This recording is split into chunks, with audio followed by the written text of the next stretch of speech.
But let's just talk quickly about politics, because I know you love asked me if politics. Joe Biden's going to run. I mean, I suspect not, for the reason that you said. I also just think it's going to be really hard to raise the money. And, you know, the Clintons have a real chokehold on that, even if she may be faltering at the moment, if you can call it that. Well, let's go on to that, because that was a few questions down, but I'll jump ahead. And what do you think is going on with Hillary Clinton? Her support seems to be eroding, particularly among white women, which I was interested to read. And I think it's even, I don't think it's just Democratic women. I think it's white women, but I could be wrong. I thought that's what the poll had specified. But what do you think is happening in the Clinton campaign, and why, other than the email controversy, which seems to be feeding into some notions about her and her trustworthiness, but why is it faltering, you think?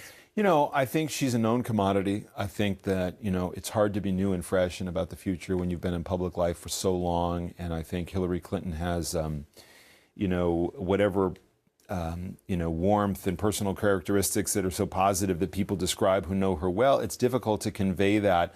There's almost a super sensitivity because of both the political scrutiny she faces and the media scrutiny she faces.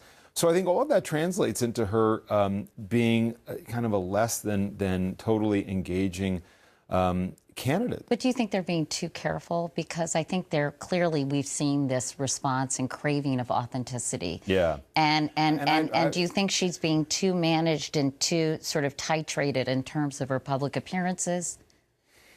Yeah, I mean, I think whenever there's a story that comes out that says advisors say she's going to be more engaging, I mean, you just don't want that. You're telegraphing, oh, I'm going to try to be more myself. You know, politicians like Bill Clinton, George W. Bush, you know, they have that natural gift.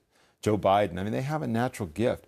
I don't know that she's the most natural politician in that way. I don't think that, you know, I don't know that President Obama is a natural politician that way either, in terms of loving the retail aspect of it. So I don't know that that's necessarily going to change. But, you know, I mean, one of the things that Tom Brokaw taught me to think about in looking at presidential politics is, when you close your eyes, can you imagine this person in the White House? And I think that's a great advantage for her. I think a lot of people close their eyes, whether they like her or dislike her, and say, yeah, I could see her as president. I can't tell you how many military figures or CEOs I've spoken to who are Republicans who would say, yeah, we have no problem if Hillary Clinton's president. You know, so I think that says something about the kind of the wider perspective rather than the gyrations right now. Look, there's a lot of anger in the country. There's populism. There's progressive anger at President Obama. So, you know, she's not just gonna walk through this, but I still think she's pretty formidable. You think she's going to get the nomination? Yeah, I would. And what about Bernie Sanders? I mean, clearly he is resonating among some Democrats and getting people. I mean, an unlikely candidate. You would admit. Look, again, I think it's that, you know. I know you'll probably ask me about Trump, but, you know, people like people who will kind of buck the system and say that this is ridiculous and we need to, you know, fight these conventional politicians. We've always seen people like that celebrated, and I think he's one. I think he's also progressive and very populist, and there's a part of the Democratic Party that feels they have not been tended to by President Obama. They didn't feel that she tended to them initially, and that's, you know, kind of a powerful part of the party, and I think that you know, gives some sustenance to him. Let's talk about, since you brought him up, and it's hard to avoid him, Donald Trump, and now Ben Carson is nipping at his heels. Two very unconventional candidates. So give me your assessment of, A, what's going on, and is it going to last? So, you know, I don't put a lot of stock in polling right now. Donald Trump, for one thing, is the beneficiary of an inordinate amount of free publicity by the political media that you can't even pay for if you tried. So, do you think that they are going over, that the media are going overboard when it comes to covering Trump? Because, I mean, he makes a phone call. Yeah. You know, I just feel like there's such a feeding frenzy about him, and I'm just wondering, should the media be after him or be following him as closely as they are? Clearly, he's helping ratings. Yeah. He's getting clicks and all those things. But is there some responsibility in the amount of coverage he's given? I think your question lays out the issue. I think what I would do if I had an opportunity to question Donald Trump is ask him very specific questions with very specific follow-ups about how he would handle crises, how he would handle situations, different decisions he would make based on information that's available. Very, very decision-focused. This is what would happen in the Oval Office. You'd be faced with this decision, and let's go through your the issues to give people an idea of what kind of president, what kind of leader he would be. I think there's an interest in sort of covering the phenomenon of Trump. Right. I think let's focus on what I always tried to do at Meet the Press, which is like what are your views and how do you deal with challenges? Can you answer tough questions? Can you handle the follow-up? And let people make up their minds based on what they know about him. I'm excited to be able to sit down and have a conversation, and we were scheduled to do it, but then he canceled at the last minute. So hopefully I'll have an opportunity to explore some of those areas with him, because I'm interested in hearing what he has to say, how he thinks about things, his philosophy. Right.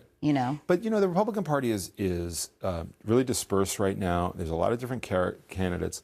I think there's a lot of hand-wringing going on between conventional candidates like a Jeb Bush, who has some of the Hillary Clinton problems. I mean, he's been in public life for a long time. The Bush family has been in the White House a lot, and so he kind of carries that. And by the way, Jeb Bush is not a natural campaigner like his brothers. I was going to say, he really lacks the hail fellow well met quality that George W. Bush had. Jeb Bush seems rather, I think in some cases endearingly awkward. I think he hopes it's endearing, but he doesn't seem as comfortable in his own skin, which I think is one of the things that was appealing to many people about George W. Bush. The whole "who would you rather have a beer with?" Right, which is almost become kind of trite, but what it really is kind of, do you have a connection with this person? Yeah. Right? Do you feel a connection with this person in some way? So what does Jeb Bush have to do in the debate? I think what they need to do is they're going to want to go directly after Trump and do a kind of takedown that's very specific, that's policy specific, that reveals what he doesn't know. And it's not just, oh, you're not serious. Why should we be paying attention to you? Because Donald Trump knows how to handle that. I mean, he's a natural showman, and in politics that matters. But I think what you're going to see is these candidates really turn to take him down now. Because it's not clear, as I talk to... As Miss Alabama says they should, right? In Miss America, she said I would be taking him much more seriously. Right, and so I think they'll do that, and I think, now you have an opportunity where they're all going to kind of come at him. But do you think, he's sort of Teflon in that way so far. He's said some things that have been certainly raised an eyebrow about, who are his military advisors. I watched the shows, that probably for a lot of people might have been slightly worrisome, and yet it didn't seem to affect him. I talked to a big business leader recently who said, my view of the presidency is that the first thing you should do is do no harm. And that is an sort of the Hippocratic Oath. Right, and that's an important threshold, Tej, which is, do you trust this person temperamentally to make decisions that affect millions of people or could affect life and death or, the security of the country? So I think that is a consideration, and people will make their judgment. But I think you're right. There's a lot of things that maybe, other people would completely implode over that he seems to have, resisted so far. But, we're sitting here in September. Nobody's voted yet. And again, I don't know what to make of polls. I'm not dismissing it. There is something going on, but at the same time, I don't know how to separate the amount of attention that Trump gets from his standing in the polls. It's very hard if you're Scott Walker right now to, compete for that kind of oxygen to say what you're for. Jeb Bush is having a hard enough time because there's so much oxygen that's being sucked up by Donald Trump. What do you think's going on with Ben Carson? Why do you think he's appealing? I think he's unconventional, like you said. He's literally soft-spoken and appears to be so anti-political and the anti-politician. He's a very accomplished person in his field. And I think he's also cultivated an interest among conservatives that's really solid, and that can speak for a lot. So what's interesting about the primary path is, I would make a larger point too, which is the Republican Party is still trying to figure out what it is.